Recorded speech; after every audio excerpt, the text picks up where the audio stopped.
We're going to be predominantly discussing just the more severe skin infections that are more catastrophic, that are usually caused by specific organisms. And like Dr. Dai was saying, you guys, I'm sure, see tons of cellulitis and other interesting skin infections, but that's kind of what we're going to focus in on, as these require the most emergent and prompt assessment and treating on our part. So necrotizing skin and soft tissue infections encompass a diverse disease process. It's usually characterized by an extensive and rapidly progressive soft tissue inflammation and necrosis. They are more likely to occur in patients that have kind of distinct risk factors, such as IV drug use, a recent surgical procedure, childbirth, a history of a wound or a severe trauma, diabetics, people that get wounds in aquatic environments. So that would probably encompass a lot of the patients you see in Vietnam. If they have had peripheral artery disease, vascular disease, and then cirrhotics, and then also just immunocompetent people. They can develop in rather healthy patients. It is less likely though. And sorry, I'm just gonna ask them to mute it because it's loud. But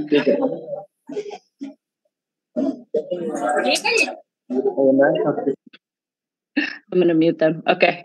Sorry, guys, just muting them. Anyway, so they can also develop in healthy patients after a major trauma or an infection or even a wound. I've seen it in people that get wounds, they're just dirty wounds, and they happen to get contaminated with specific bacteria. It's a highly deadly disease process. Even with treatment, mortality rates can range from 12 to 46%. So really high likelihood of mortality. And they can have a lot of morbidity. They can be disfiguring, cause lifelong complications and problems, can prevent people from working. They can lose limbs, very disfiguring. So very, very important to identify early and do what we can. There's two types. So type 1 is usually polymicrobial. Those are the more common type, and they usually will involve a combination of aerobic and anaerobic organisms such as staph, strep, Bacteroides, Clostridium, and then other anaerobes and E. coli. Type 2 is monomicrobial, so single organism. These are most common. This is going to be group A, strep pyogenes. If it's a single organism, group A strep is the most common. If you're in aquatic areas or you get a wound in an aquatic area, you can be contaminated with Vibrio or Aeromonas hydrophilia. And then patients that are obstetric patients or IV drug users can get Clostridium sordelli, so very rare bacteria. But again, the most common is polymicrobial. Most of these will be. So the clinical presentation is key for this because, like I'll harp on, and I've said kind of throughout, the most important thing is early identification and having early suspicion for this disease process. So the classical exam findings are going to include a pain out of proportion to your physical exam. So if you see somebody with a more subtle cellulitis, but they're just in an extreme amount of pain, that may raise your suspicion for very early necrotizing fasciitis or necrotizing skin infection. You can also see hemorrhagic bulla. Those will usually present a little later on in the disease course. Skin necrosis crepitus. So when you feel the skin and it kind of feels bubbly, there's usually means there's air underneath. Cutaneous sensory deficit. And then woody edema. And they use woody edema. It just kind of means like lymphedema or diffuse edema that's kind of discolored as well. About 40% of patients that come in with necrotizing fasciitis will have a fever at the time of presentation, and as many as 20% are going to be hypotensive, so in a state of shock. So if somebody comes in with one of the below presentations, you should have a higher suspicion for neck fascia and really make sure you're doing proper examination and history taking. And that's if they are diabetic with a foot infection, they have any type of infection in the scrotal area or perineum, odontogenic infection, so something in the mouth or teeth, so in the floor of the mouth, in any type of skin infection in an IV drug user or immunocompromised patient. And then if somebody has severe muscle pain, so which would tell you that maybe besides just a cellulitis, the infection is going deeper. So here are some pictures that I wanted to put in, and you should notice, the first two, they don't look that bad. We see cellulitis that looks like this sometimes. So you really have to be cognitive and always have this on your mind when you see a cellulitis, because they can present not looking too bad early on. What would raise your suspicion in these two earlier pictures is, like we talked about, if there was pain out of proportion. So they were extremely tender to touch.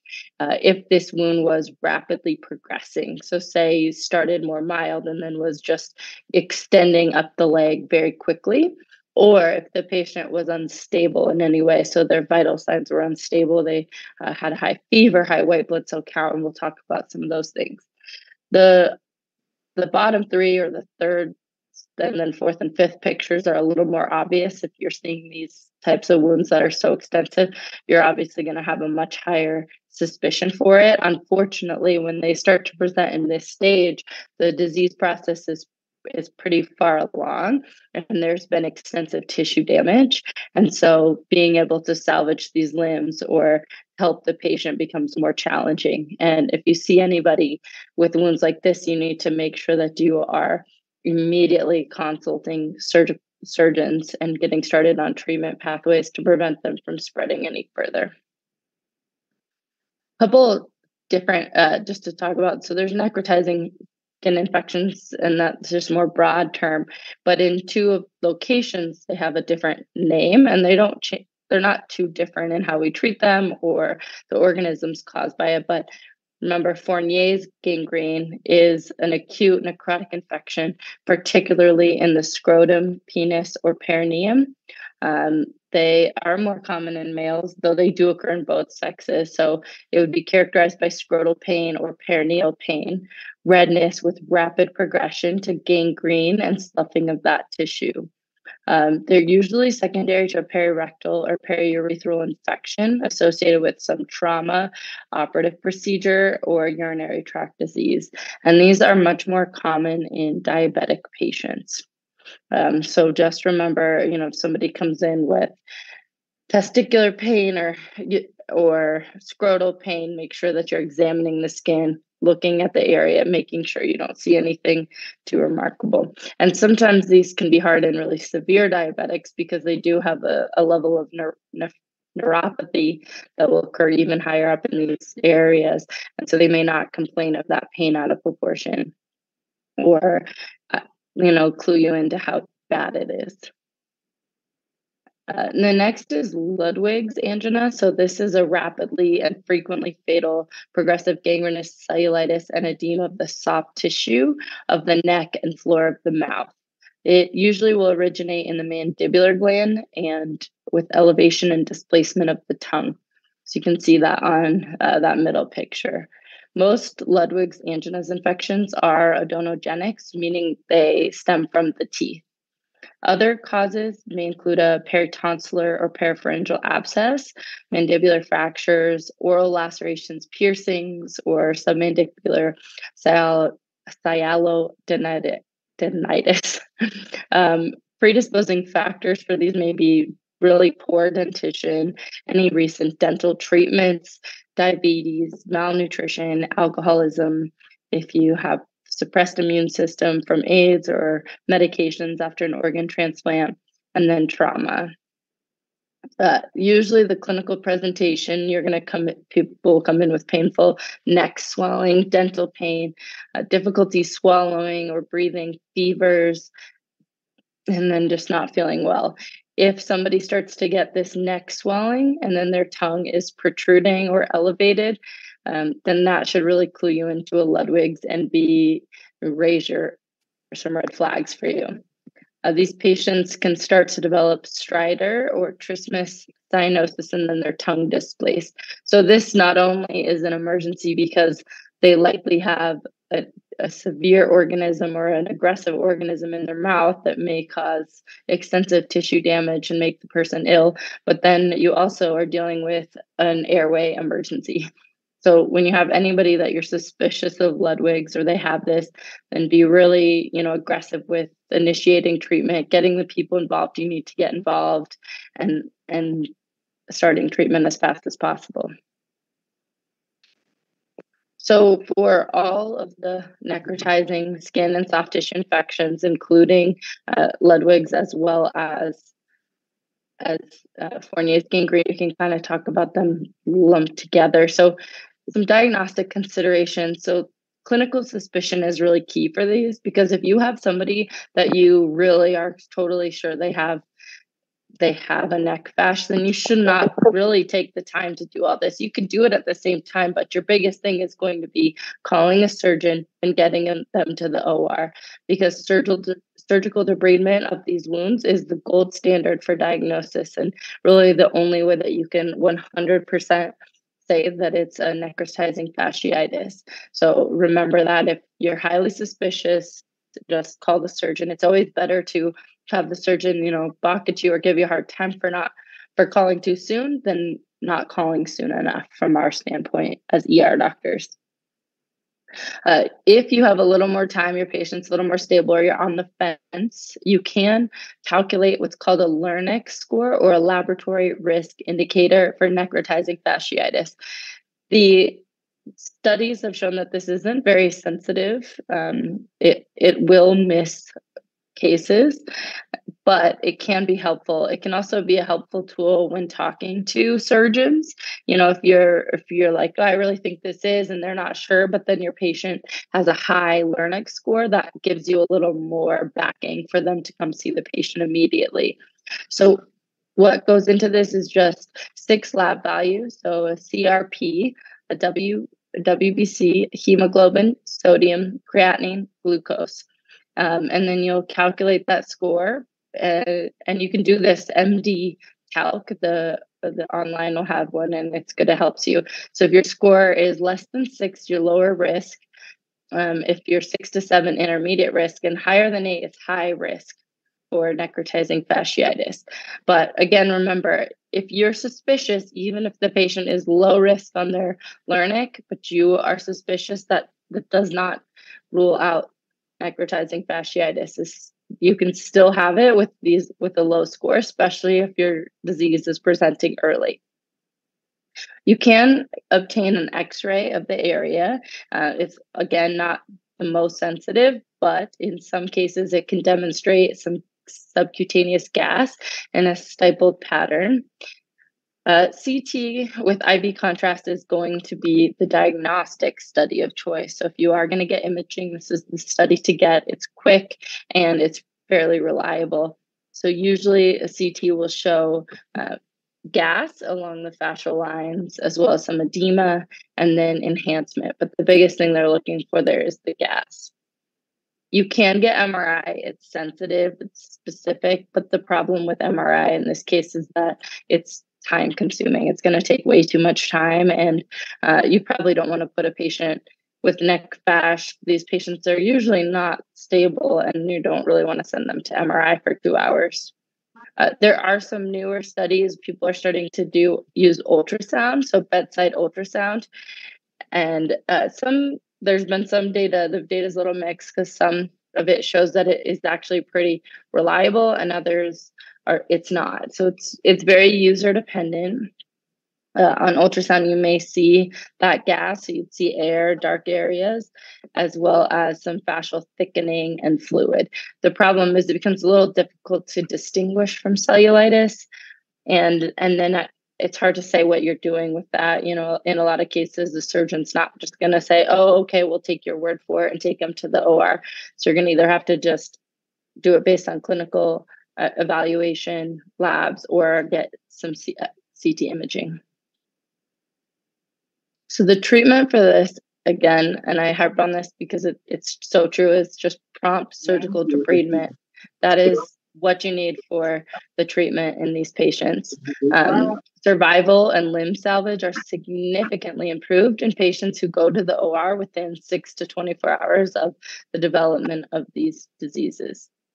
Surgical treatment usually involves a wide debridement, so they're going to go all the way to viable appearing tissue. So it can be extensive operations for these patients.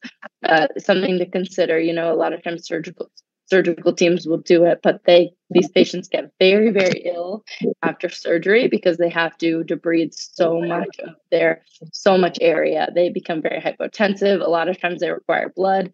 They will require ICU most of the time. And so making sure that your hospital is going to have what they need post-surgical as well. So a lot of times when these patients are hospitalized, despite best efforts, if they miss any part of the infection or any of the bacteria is left, then they will have to go back to the OR. So it's pretty common that these patients will have repeated inspections and debridements during their hospitalization. And then some of them will end up needing skin grafts later on as well. So if you're suspicious, you're going to call surgery, but you're also going to start antibiotics. You should start broad antibiotics. Usually you're going to want something that'll cover group A, strep, Clostridium, gram-negative bacteria, as well as MRSA. So you can use Zosyn, vancomycin, and clindamycin. If you're suspicious of any of the Vibrio, vulnificus, or something else from water, you may use doxycycline plus ceftriaxone. So for you guys, and you do have water all around you. If it's something that you're seeing more common, your initial antibiotic choices may be a little different. You may do vancomycin, Zosyn, and then like the doxycycline and Rocephin or ceftriaxone. So you might need to throw a lot at this patient until you can get cultures and kind of narrow things down more. You're also going to need to focus on supportive treatment. So remember, these patients are usually septic. So you're going to treat them just like you would if they were septic, aside from the surgical consultation and the broad antibiotics, but you're going to make sure that you're giving them the 30 cc's per kilo bolus, or giving them fluids to their CVP. I know you guys do that sometime there. And their tissues perfusing well. If you need to, you're going to use a pressor, norepinephrine, if they become hypotensive. These patients may need extensive pain management as well, because these are going to be extremely painful in most cases. And then these may be patients that you're intubating. They do deteriorate very quickly because the bacteria is so rapidly progressive, and they are going to have to go to the OR. So hopefully you can get them to the OR, and anesthesia can do it in that environment. But if you can't, then remember, just making sure that you're doing everything else to give them their best shot. So that's, like I said, it was going to be pretty quick. So I got questions now. We can do some questions, but I wanted to see if anybody had any questions, thoughts, insights.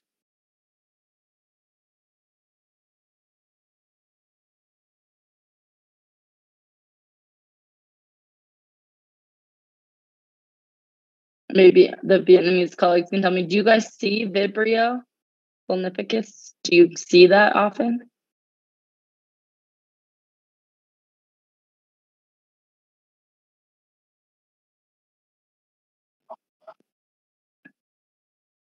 Well,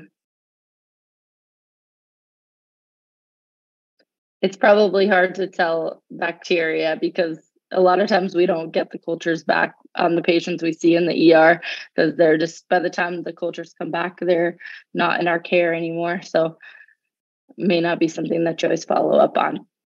We will move on to some questions. So there's 5 questions. First one, a 25-year-old man presents with fever and pain over the right buttock. Physical exam is notable for erythema and tenderness over the mid buttock. A bedside ultrasound is performed and shown. What is the most appropriate course of action? A, antibiotics, B, incision and drainage, C, surgical debridement, or D, warm compress. And Just remember to you. Oh, and just for the new good folks, you guys can just answer in the chat.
So this one is actually just antibiotics. So I kind of threw this in there to show what I was talking about with ultrasound.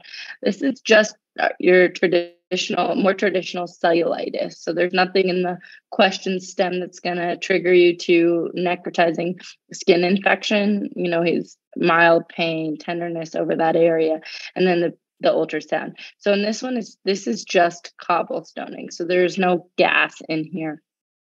Uh, Gas would look it would be darker, it would be kind of more streaking. This is just the cobblestoning that we'll see with cellulitis.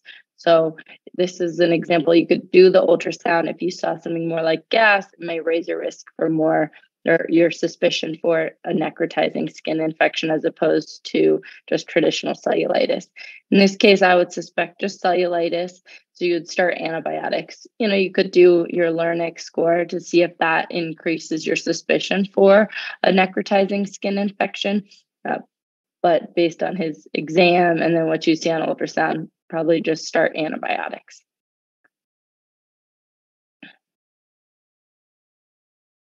Next question. So, a 56-year-old man with a history of diabetes presents with left lower extremity pain. His vital signs are his temperature of 38.9, a heart rate of 120 beats per minute, his blood pressure is 120/88, and his O2 saturation is 98%. Upon exam of his affected extremity, a single large hemorrhagic bulla is noted over an area of erythema and palpable crepitus. Prompt surgical consult is placed. IV access established and IV fluids, antibiotics, and pain control started. Which of the following is the most causative organism or organisms of this disease process? A. E. coli, B. MRSA, C. Polymicrobial organisms, or D. Vibrio vulnificus.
And so this one is going to be C, polymicrobial organisms. So we talked about that. So more common is the type 1 of the necrotizing skin and soft tissue infections, and those are going to be polymicrobial. So not a single bacteria, but multiple bacteria all together. So in the vast majority of cases of the necrotizing fasciitis, this is the more common. Is your polymicrobial organisms. The Vibrio is going to be something you see in if there's a wound that is sustained near water or in a wet, moist area. So that's where you would see Vibrio. But in general, it's much more common to have a polymicrobial organism or be responsible for the development of this disease process.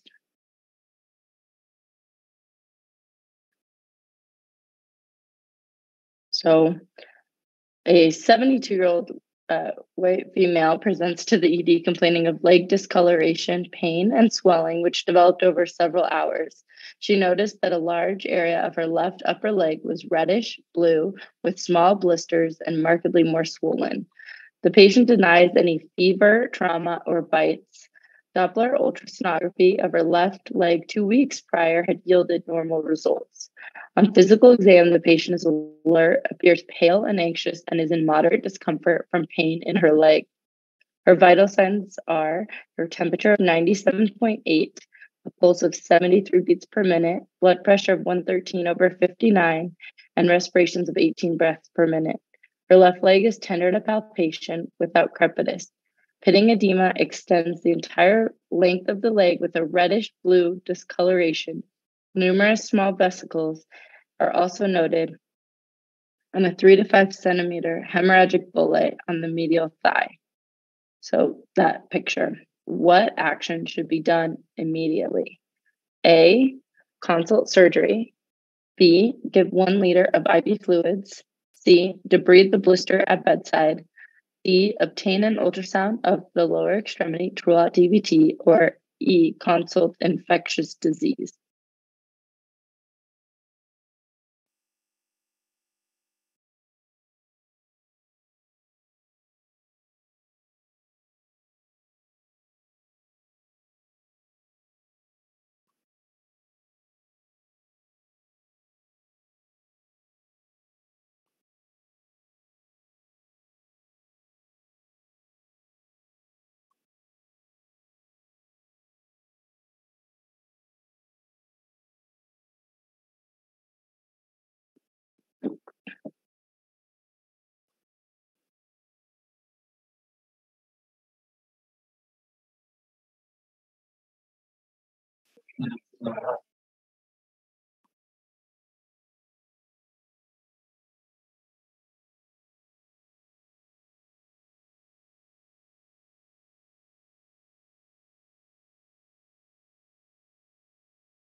And there's a lot of information in that question stem. Is one of those questions I just pulled from somewhere. But what I'd focus on is a few things. So we know it developed over several hours, she says, and then the picture. So several hours, and then she has the hemorrhagic bulla. So really indicative of a necrotizing skin soft tissue infection. So kind of how would you treat that? What are going to do immediately on this patient?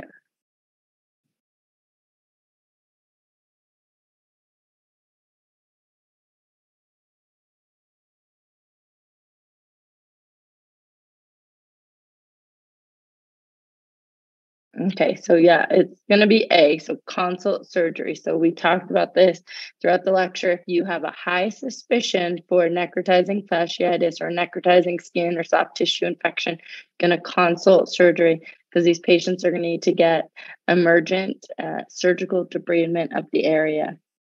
So would you give fluids? Yes, probably, but it's not as imperative of a function as consulting surgery and getting them to come evaluate the patient, especially in this patient who does still have a normal heart rate and normal blood pressure.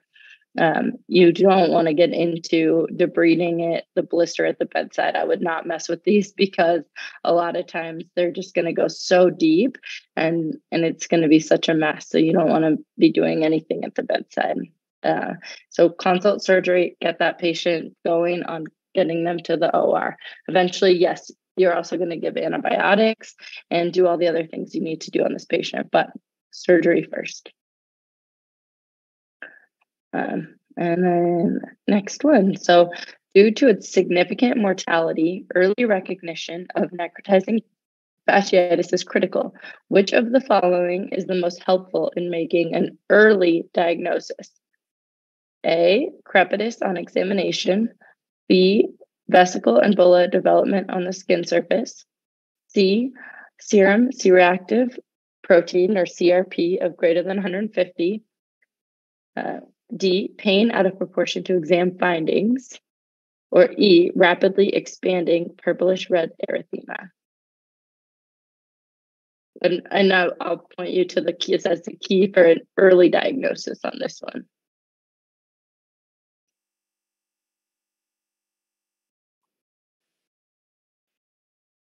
In this question, I suggest this is D because some case I meet the patient.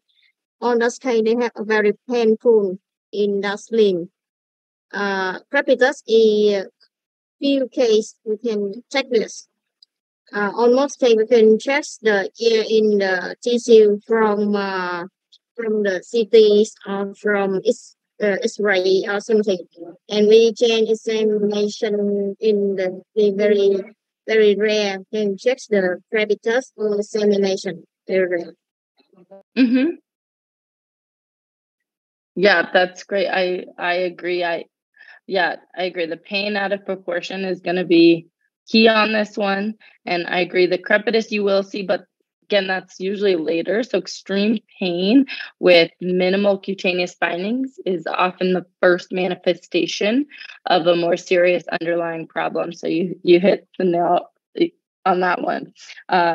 And it may, and sometimes it's the only indicator for imminent infectious disease catastrophe.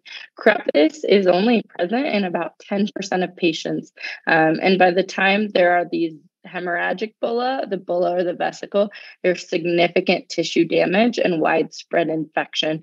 So usually for the early diagnosis, it is going to be that pain out of proportion to the exam findings. And that is a good one to think about and remember, because when it's obvious like the bulla, but you're not seeing patients as often present when it's that far into the disease process, and there's less you can do to really help them. Whereas if you can identify it early on these patients based on pain out of proportion, you could really do a lot to limb salvage, which is important, and save these patients' lives and their ability to work or to function in society. So really important to have a high clinical suspicion when you see that, and exactly like you were saying. And I think this is the last question. I'm sorry for the pictures too. This was a hard when I was looking through the pictures for this lecture. A 54-year-old male diabetic woman, but not woman. I guess this is a male. I'm sorry. See, picture problem. Male presents with perineal pain, fever, and lethargy.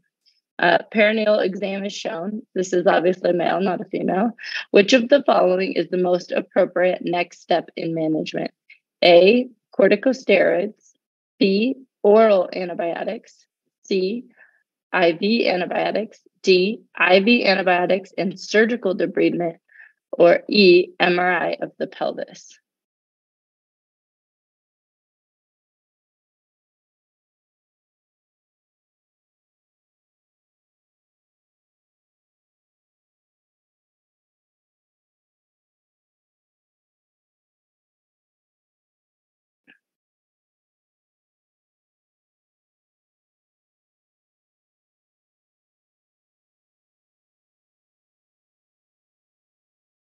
Yeah, good. So IV antibiotics and surgical debridement. So harped on it a lot, but that was a that depiction was Fournier's gangrene.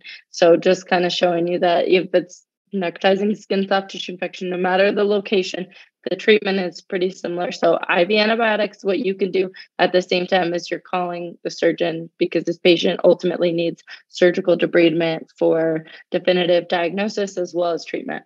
So that patient above would need IV antibiotics and surgical debridement. So great. So I think that wraps it up. Does anybody have any questions, comments? Want to share any cases, anything with me or with us?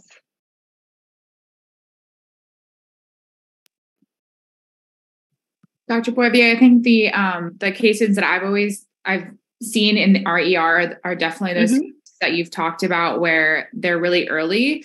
I think it's very rare that I've seen a few cases where they're just really obvious, like the pictures we've seen, but I feel like most of the cases that I've seen are more subtle, like we talked about, where they're on the earlier end. And so just being, I think the big learning point that I took home from this patients was just having this having this differential in my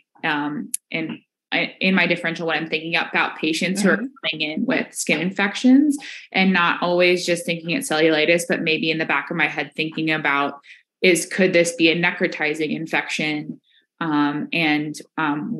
If so, what would I need to do to kind of establish that? Because some of these earlier cases I feel like can be tricky. Yeah, absolutely. Yeah, that's again, good point. And it's like, I'll say anecdotally, I've seen people with this, and sometimes you'll catch it fairly early and it's based on CAT scan. So a lot of times these early presentations, you do end up diagnosing on CT because it's not as obvious. If somebody just has pain out of proportion, it's not always going to trigger you to immediately consult the surgeon. A lot of times you're going to be getting a CT on those patients. So you may see findings that are suspicious, and then that prompts the surgical team to take them.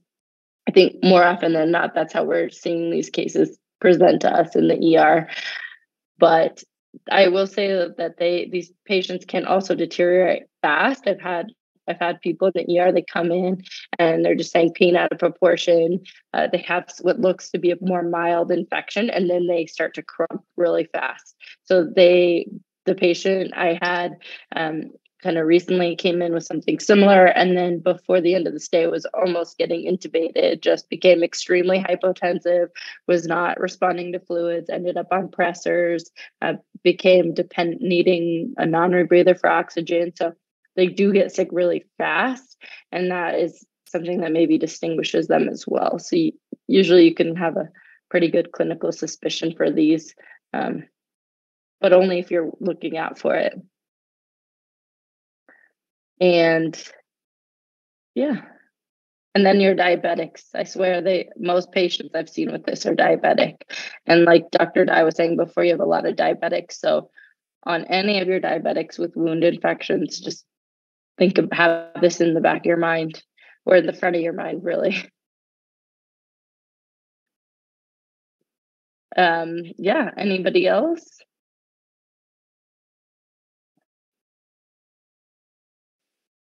In my experience, I have some case with soft tissue infection from head and neck, deep neck soft tissue infection. It's sometimes very extremely hard to take care in airway management, and sometimes we need to intubate and very hard. And usually, I choose this elevated test when we intubation. So if some case, in this case, we can check the patient in lying position or lower their head, and a very high rate for cardiac arrest after we engage intubation. Yeah, this is some experience. Oh, absolutely. I mean, having to intubate somebody with a Ludwig's angina or a severe infection of the upper neck or face or jaw is terrifying, because oftentimes you don't know what you're getting into. The tissue is really frail and very, like, it's it's not very strong tissue. So not only is there a lot of swelling, if you manipulate the tissue, sometimes it can start to scuff, or the swelling will get worse when you're manipulating the tissue to try to pass the tube. It's very challenging. And these are ones where if you can and you have it at your facility, try to get your laryngoscope, or try to get people that can help you with the fiber optoscope. Try to get in, if you have ENT or any anesthesia or anybody involved that can help you get a difficult airway. These are cases where you just want extra hands on deck. And then sometimes they do end up needing to be a surgical airway, where you're having to crank the patient because you just can't get through the mouth or upper airway. So yeah, you're right. And then having it early, like going for the intubation early on these cases, you're never wrong to. A Ludwig's angina, you're always going to be better off erring on the side of intubating the patient early before it becomes too late and you cannot get an airway. And just know they're probably going to go to the OR anyway, so it's okay to do the intubation early.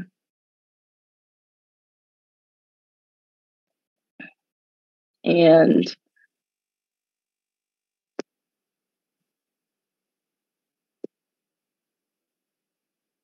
yeah, in UMC, like a couple of weeks ago, we have a patient with necrotizing soft tissue infection, and but unfortunately, the patient was sent to the OR, but he was coded in the OR, like during intubation process. mm.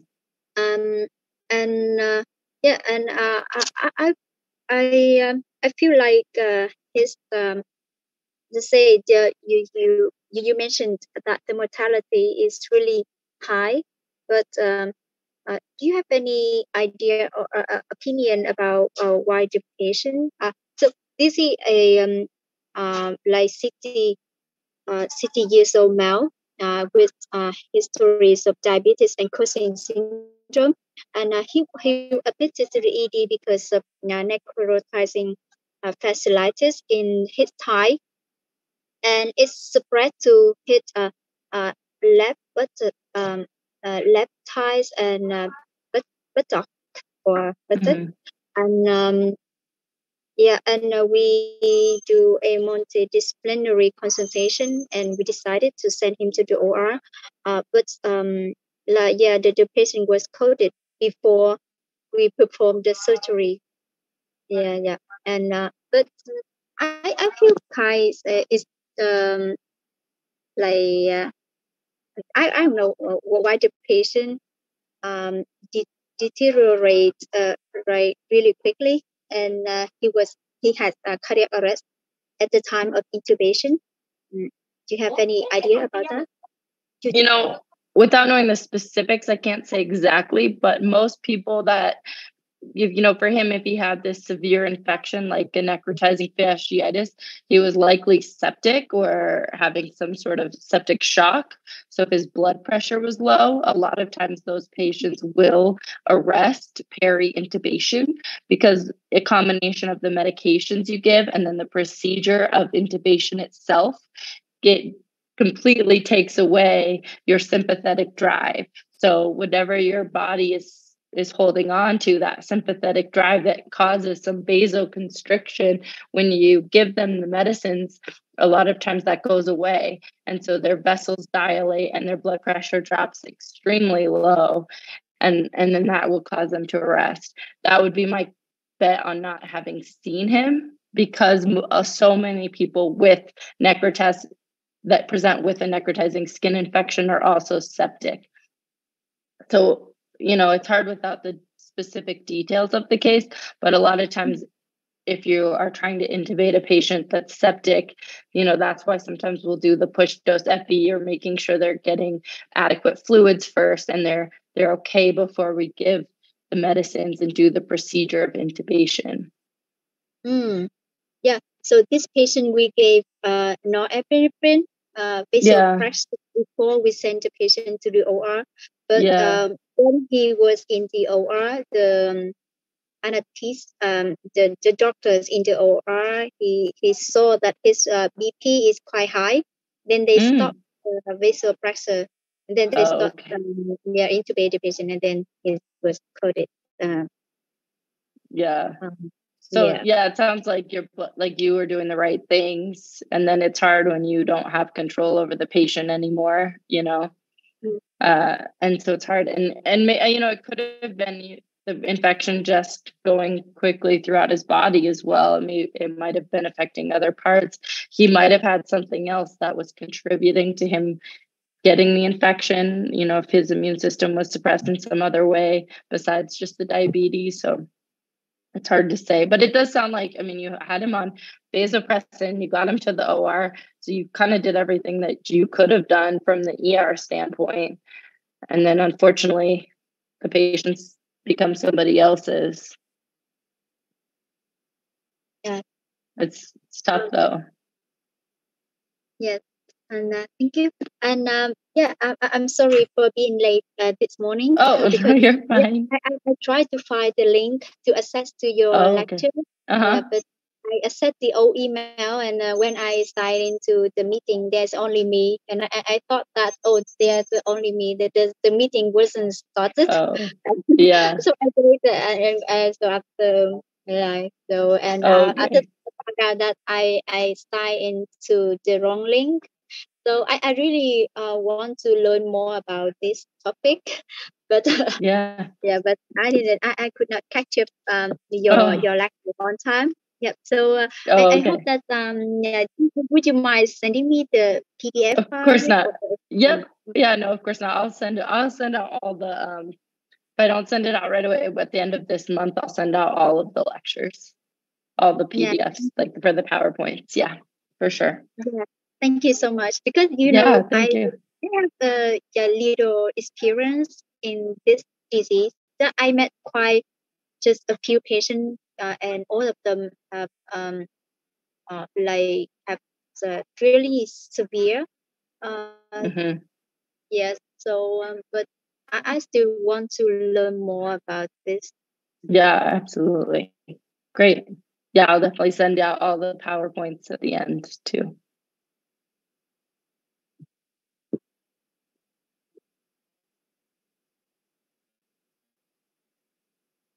Well, great, guys. So next week we're going to talk about opportunistic infections and discuss just a variety of different opportunistic infections. So I'll send out the Zoom link as well as questions.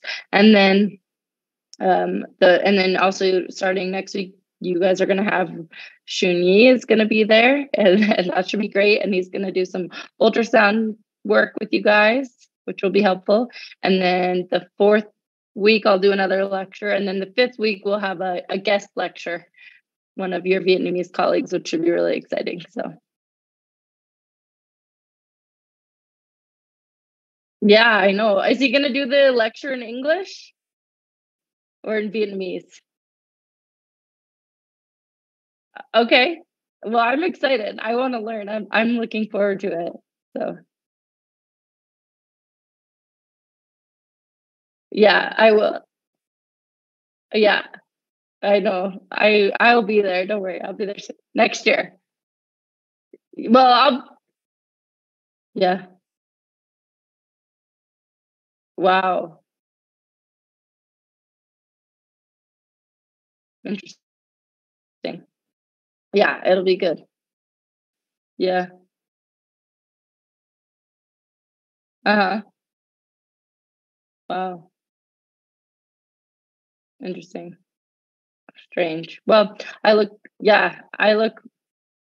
great. I look forward to it. And great. Well, thank you guys. If you guys think of any questions after the lecture or any cases, then you're always free to email me.